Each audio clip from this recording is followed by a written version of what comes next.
تو بس تو کیا کرو 3-4 منٹ کی ویڈیو. الحمدللہ کفا و سلام علی عبادہ الذین اصطفى ما بعد. قال اللہ تبارک و تعالی فاعوذ باللہ من الشیطان الرجیم بسم اللہ الرحمن الرحیم. یا ایہا الذین آمنوا اتقوا اللہ وکونوا مع الصادقین. صدق اللہ مولانا العظیم. اسٹیج پر تشریف فرما حضرات علماء کرام اور سامنے بیٹھے ہوئے ہمارے معزز مہمانان عظام،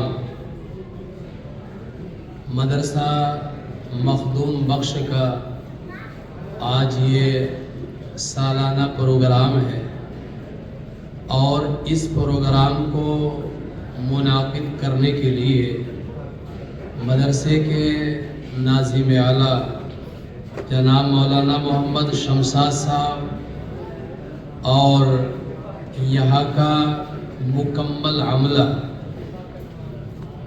عزیزم مولانا محمد شاہ رخ صاحب اور ان کے سبھی ساتھی، یہاں تک کہ اس مدرسے کا ایک ایک طالب علم، یہاں کے ذمہ داران کوشش کرتے ہیں، قربانیاں دیتے ہیں، دوڑ دھوپ کرتے ہیں اور مقصد یہ رہتا ہے کہ پورے سال مدرسے کا تعلیمی، تعمیری اور دیگر جو مدرسے کے ترقیاتی شعبے ہیں ان میں کام ہوتا رہا.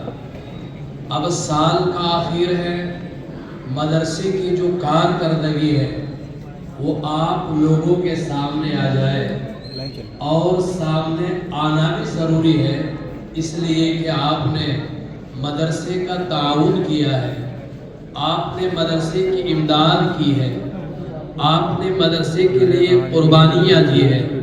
اس لیے مدرسے کی کارکردگی، مدرسے کی تعلیم، مدرسے کا انتظام آپ حضرات کے سامنے آنا چاہیے، اس سے فائدے ہوتے ہیں. میں چند منٹ کے لیے آپ حضرات کے روبرو ہوں. حضرت مفتی ریاست صاحب دامت برکاتہ العالیہ اسٹیج پر تشریف فرما ہے. اصل بیان تو انہی کا ہوگا، اصل بات تو انہی کی ہوگی. میں تو چند منٹ کے لیے آپ حضرات کے سامنے ہوں.